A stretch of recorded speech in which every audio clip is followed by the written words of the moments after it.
പ്രശസ്തമായ ആറന്മുള പാർത്ഥസാരഥി ക്ഷേത്രത്തിലെ വള്ളസദ്യയിലേക്കുള്ള യാത്രയിലാണ്. ഞാനിപ്പോൾ ഉള്ളത് കോയിപ്പുറം പള്ളിയോടത്തിലാണ്. കോയിപ്പുറം കരയുടെ പള്ളിയോടത്തിലാണ്. ഏതാണ്ട് 80ഓളം ഈ കരയിലെ പ്രതികരിച്ച് ആളുകൾ ഈ വള്ളത്തിലുണ്ട്. അപ്പോൾ കോയിപ്പുറത്തിൻ്റെ മണ്ണിൽ നിന്നും പാർത്ഥസാരഥിയുടെ മണ്ണിലേക്കുള്ള യാത്ര ആരംഭിക്കുകയാണ്. എൻ്റെ പേര് രാജ്കുമാർ, 569 നമ്പർ NSS കരയോഗത്തിൻ്റെ സെക്രട്ടറിയാണ്. ഇദ്ദേഹത്തിൻ്റെ പേര് രോഹിത്. ഇദ്ദേഹം ഞങ്ങളുടെ കരയോഗത്തിൻ്റെ ട്രഷററാണ്. ഇവർ രണ്ടുപേരും ഇദ്ദേഹം ഞങ്ങളുടെ പേര് കൈമൾ, ഞങ്ങളുടെ കരയോഗ കമ്മിറ്റി അംഗമാണ്. ഇദ്ദേഹത്തിൻ്റെ പേര് പ്രദീപ്. ഞങ്ങളുടെ കരയോഗത്തിലെ എല്ലാ കാര്യവും ഞങ്ങളോട് നിൽക്കുന്ന ഒരു വ്യക്തിയാണ്. വള്ളസദ്യ തുടങ്ങിയ കാലം തൊട്ട് തന്നെ ഞങ്ങൾ പോകുന്നുണ്ട്. പിന്നെ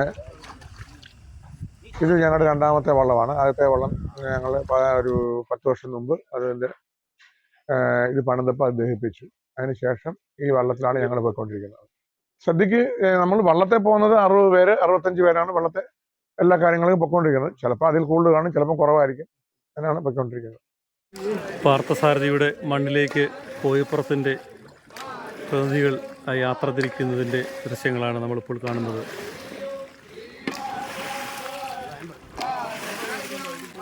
പമ്പയാറിലൂടെ ശരിക്കു പറഞ്ഞാൽ ഈ ഒഴുക്കിനെതിരെയാണ് ഇപ്പോൾ ഈ വള്ളം നീങ്ങുന്നത്.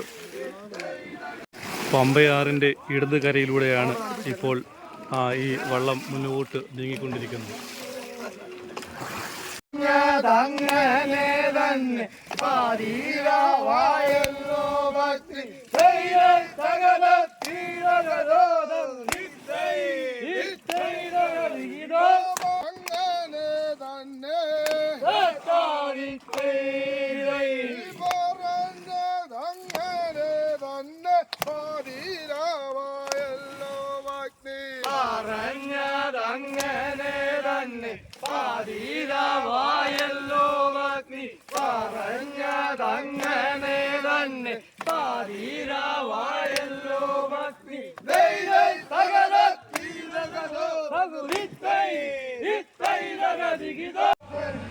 ഈ ഇടത് കരയിൽ നിന്നും പള്ളിയോടം ഇങ്ങനെ ഈ ഒഴുക്കിനെയൊക്കെ അതിജീവിച്ച് വലത് കരയിലേക്ക് മാറിയിരിക്കുകയാണ്.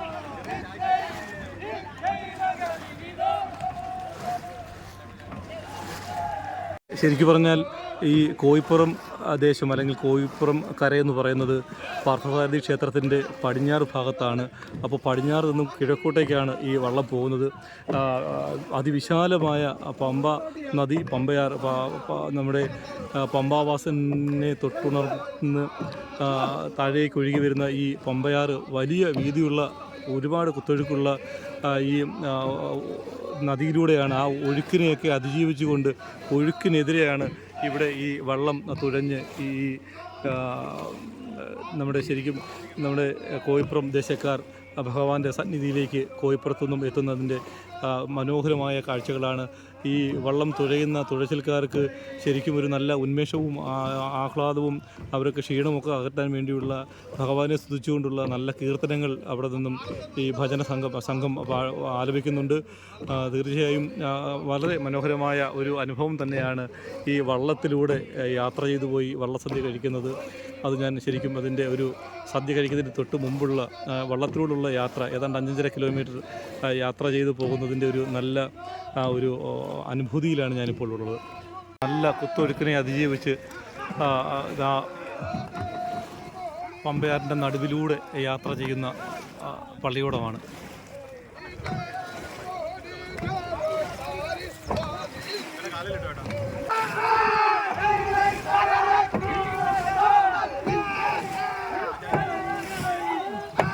പാർത്ഥസാരഥിയുടെ മണ്ണിലേക്ക് അടുത്തുകൊണ്ടിരിക്കുകയാണ്.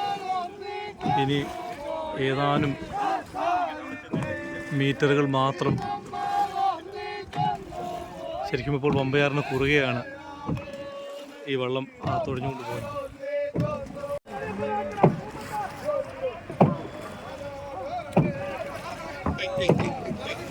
ഇതിൻ്റെ വശങ്ങളിലുമൊക്കെ നിരവധി പള്ളിയോടങ്ങൾ നമുക്ക് കാണാം. മറ്റൊരു കരയുടെ വള്ളവും ഇപ്പോൾ ഇവിടെ നിന്നും നമുക്ക് കമ്പടി സേവിക്കുകയാണ്.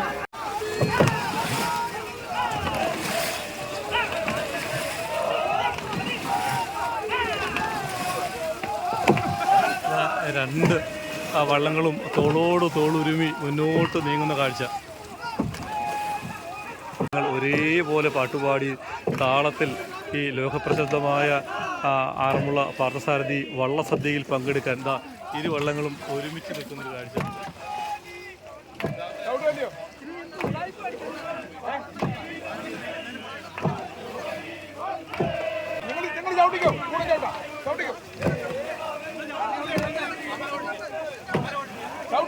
ഇവിടെ വള്ളം തിരിയുകയാണ്.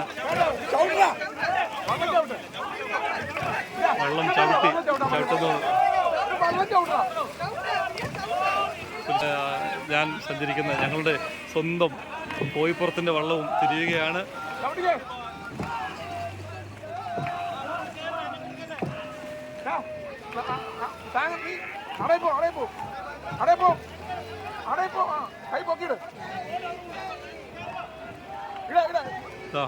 മറ്റു വള്ളവും അവിടെ നിർത്തുന്നുണ്ട്.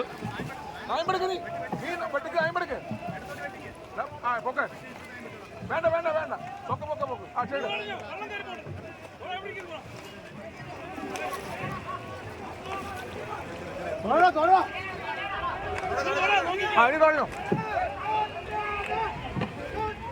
ശരിക്കും അത്ഭുതകരമായ കാഴ്ചകളാണ്. കാരണം ഓരോ കരകളിൽ നിന്നുമുള്ള പള്ളിയോടങ്ങൾ ഇവിടെ ഓരോ ദിവസമായി എത്തുന്നു. ഇപ്പോൾ ഇന്ന് എനിക്ക് തോന്നുന്നു 4-5ഓളം പള്ളിയോടങ്ങൾ ഇവിടെ എത്തുന്നുണ്ട്. ഇവിടെ കുരിശേഖരം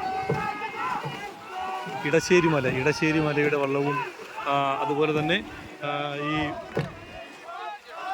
കോയിപ്പുറത്തിൻ്റെ വള്ളവും പാർത്തൻ്റെ മണ്ണിലേക്ക് എത്തുകയാണ്.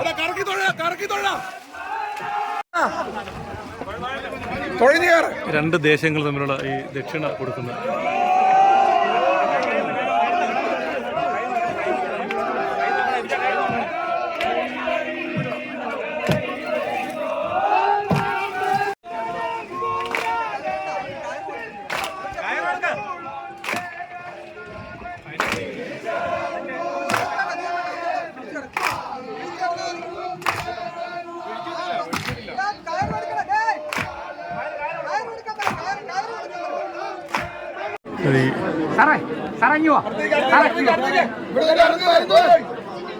ആളുകൾ ഈ വന്ന കരക്കരെ സ്വീകരിക്കുന്ന ചടങ്ങാണ്.